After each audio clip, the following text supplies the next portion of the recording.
Hey team, it's Bo. I am Bo Weldon, a passionate wildlife guide based here in Jackson Hole, and I guide both in Grand Teton National Park and in Yellowstone, looking for wildlife, looking for scenery, and everything in between. In this video, we're going to jump into the 6 most common questions that I get as a wildlife guide based here. What is the most common animal that you see on tour? What's the one animal that only sunset trips get to see? And of course, what's the difference between a black bear and a grizzly bear?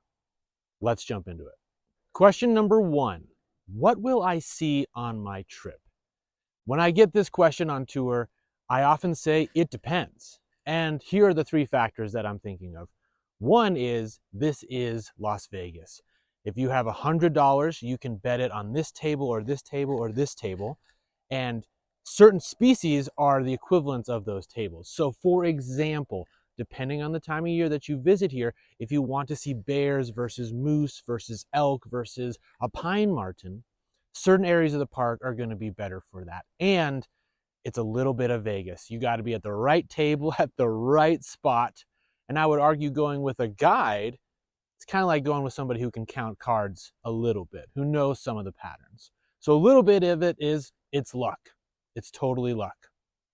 The second big factor on this is that it is seasonal. Right now it is November, so the time of the bear has ended, but the time of the moose has begun. We will see dozens of moose, even almost 3 dozen moose in one tour, 4 hours long this time of year. Now, if we repeat the same type of quest to find that many moose, say in July, we are not going to be successful. But our chances of seeing bears and other animals might increase. So it's Vegas, it's highly seasonal. Those are the 2 big factors. And the last one is, it's a big place. Grand Teton alone is 310,000 acres approximately.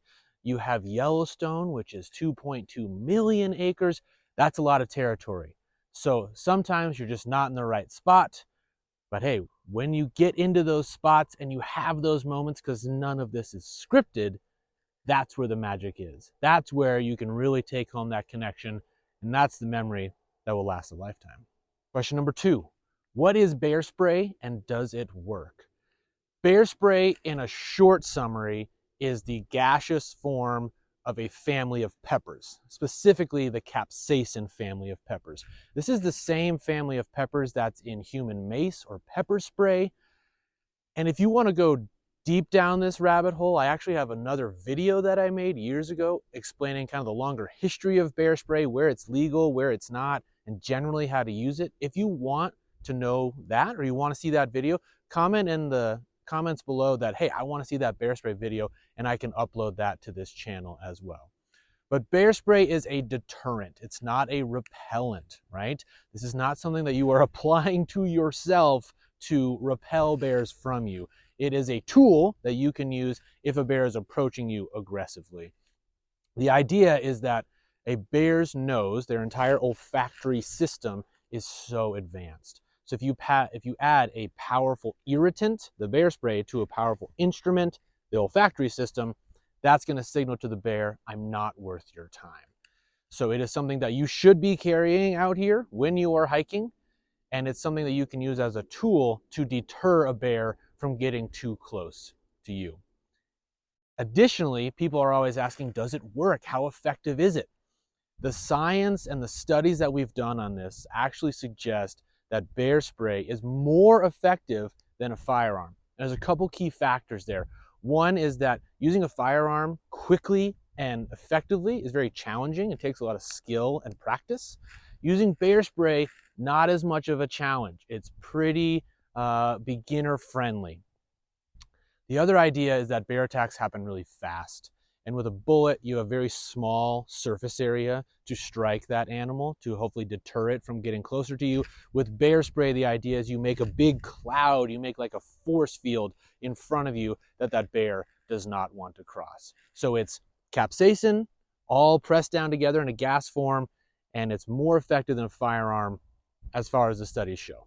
Okay, question number 3. What is the difference between a grizzly bear and a black bear? A lot of people throughout the US and across the globe live near or interact on some level with a black bear. There are many different species of black bear. We have the Asiatic bear, as well as we have the American black bear, which is what we have here in western Wyoming.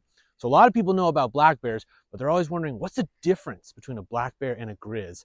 And there's kind of, if I think about it as like a table, in one side you have the black bear, and the comparative we have between the grizzly is, of course, the classic shoulder hump.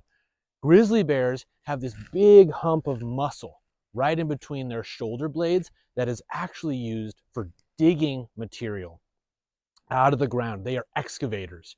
So the shoulder hump is a big giveaway. Black bears don't have that. They do digging, of course, they dig their dens and other things like that, but it's not as vital for them. The second big factor that most folks are pointing to is the snout. Black bears have a long snout. Grizzly bears have kind of a shorter snout. Now, the spectrum that I usually use, it's a little bit of too far of a comparative, but I like to think about a black bear having the nose of a collie, that long face, and a grizzly bear having the nose of a pug, that short, disc-like satellite face. Again, those are kind of two big extremes, but that's generally how I think of it. The last one that folks, I guess two that kind of come together, would be the ears. Black bears have taller ears that come off of their head, and grizzly bears really have that classic teddy bear, really rounded ear like this. The last one can be the claws. Now, this can be challenging because claws do look scary anytime you see them, but back to their history a little bit is that black bears post Ice Age are evolving really well in the forests. So their claws almost mimic more of that of a cat than a grizzly bear. Think black bear, curved claws for climbing. Their claws aren't as long and they have more curvature to them. The opposite of that would be the grizzly bear, that have longer, straighter claws, which can look more terrifying. Absolutely, they're longer, but they are actually designed as shovels, as digging implements. So they are excavators of the ground post Ice Age. Because both these animals are adaptable, grizzly bears really start going more for open, planed areas as well, where they can dig up tubers and other food sources like that. That's the difference between a grizzly bear and a black bear on a surface level. Question number 4. Did I see a wolf or did I see a coyote when I was in western Wyoming? Now, again, kind of like the black bear, a lot of folks have coyotes near them. I'm going to put a link in the description below on one of my favorite books called Coyote America. Fascinating read if you want to go deeper down this rabbit hole. But let's start between the differences between a coyote and a wolf. Start with weight. Coyotes kind of come in the range of 40 to maybe 55 pounds to be a pretty big coyote. Wolves can come in at between 85 to maybe even 120 pounds. So the size difference, the weight difference is huge.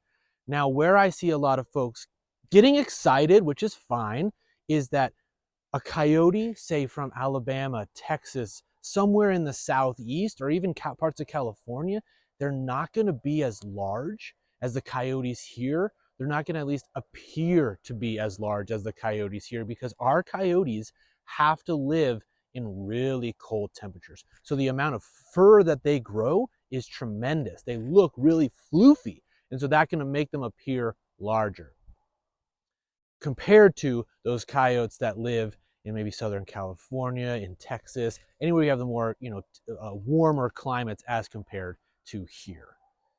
The other big thing that I look for between coyotes and wolves are the legs. I think about wolves sometimes as like greyhounds or like an Irish deer hound, if you've ever seen one of those massive dogs, but who's done a lot of power lifting. So wolves have long legs proportionally to their bodies, and that really affects their stride length. So when I see wolves, and especially when I see their tracks, their stride is long, and it's hard without seeing the comparison right next to it, but I think of wolves as almost like regal. Their stride is really smooth.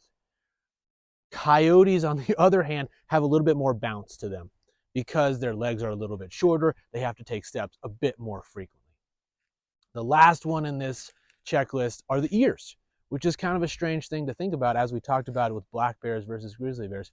Coyote ears and wolf ears are generally about the same height stack. They're about the same size, but wolf ears appear smaller because their heads are so much larger. And I know that's a little bit of a niche way to think about it, but it helps me at a distance identify, oh, those ears look kind of smaller proportionally to the head, and they got those long legs. I'm thinking wolf. Versus, ooh, that coyote, I think it's a coyote. Those ears look like a little bit of a taller height stack on them, and the legs look shorter. Those are the key differences that I look for between a coyote and a wolf. All right, team, before I get into the last two most frequently asked questions on tour, I have a favor for you, if you would please help me out. This is a newer form of content for me. I actually enjoy this longer form because it makes me feel like I'm guiding. It makes me feel like I'm connecting and educating people to the natural world versus the Instagram 30 seconds, here, go and look at it. So if you would do me a favor, if you'd like this video and consider subscribing to the channel, I'm told by the YouTube gurus that that helps my channel a lot. Okay, let's jump into the last two questions. These are good ones. Question number 5. What is better, sunset versus sunrise trips if you're visiting Grand Teton, or even if you're driving out on your own? This is the one where there is one animal, one difference that we don't typically see. I'm thinking of the summer months. We don't typically see in the morning that we can almost predictably see every evening. Now, when you're out here, we think about sunrise versus sunset, and why not the middle of the day? It's because a lot of our animals are very temperature sensitive creatures. So for example, the moose, kind of a quintessential animal for here in the Grand Tetons, is anything roughly around 55 degrees Fahrenheit, and a moose is gonna say, that's too warm for me. It's not worth it for me to be up and about. I'm gonna go bed down in here. I'm gonna go get in this shaded area, maybe by the water where it's a bit cooler. So when we think of sunrise versus sunsets, that's because these animals are more active at both of those bookends of the day. We hear it so many times if folks are, especially in like July and August, if they see me and I have my work hat on and they say, hey, I went out yesterday from 11:30 to 2 and I didn't really see much. I say, oh my gosh, you picked the worst time to get out there, right? So picking the sunrise and the sunsets will be better.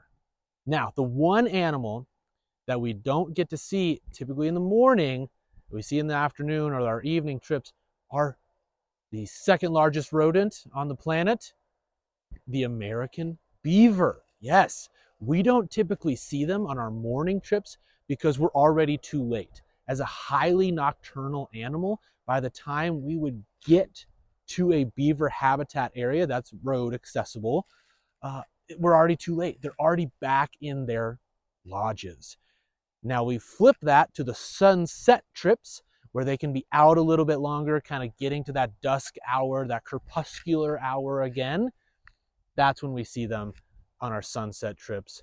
The one animal, the one difference. Otherwise, it's all the likely suspects could be on either end, but it's just a little bit, again, back to that Las Vegas, that gambling of, well, Bo went out and he saw a grizzly bear in the morning, and then somebody else went out in the afternoon and didn't see a bear, or totally vice versa. Question number 6. Last but certainly not least, what is the difference between a bison and a buffalo? Are they the same thing? Are they different? Do you just call them the same thing? Super common question that I get. Effectively, we can use that name interchangeably out here. Culturally, it's kind of a part of this landscape to say either buffalo or bison. That's fine. If we're being real taxonomical about it, if we're kind of getting back to taxonomy, that study of the organization of life, technically, the animals that live here, that live in the US, North America, are the American bison, not buffalo. And they have a fun genus and species name, right? We are the Homo sapiens.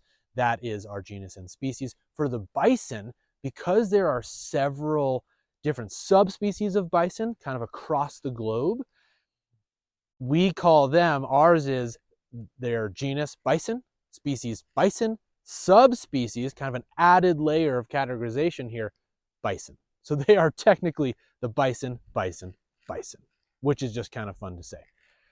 The reason why the term buffalo kind of became ingrained in all of this is that we do have species of buffalo on the planet, right? We think Cape buffalo, we think water buffalo in Asia and Africa, right?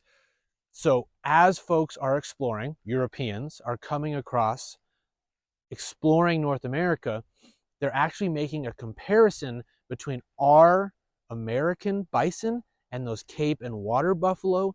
Plus, in Europe, there is a species of European bison, which sometimes, again, the comparison was made, those could be like European buffalo.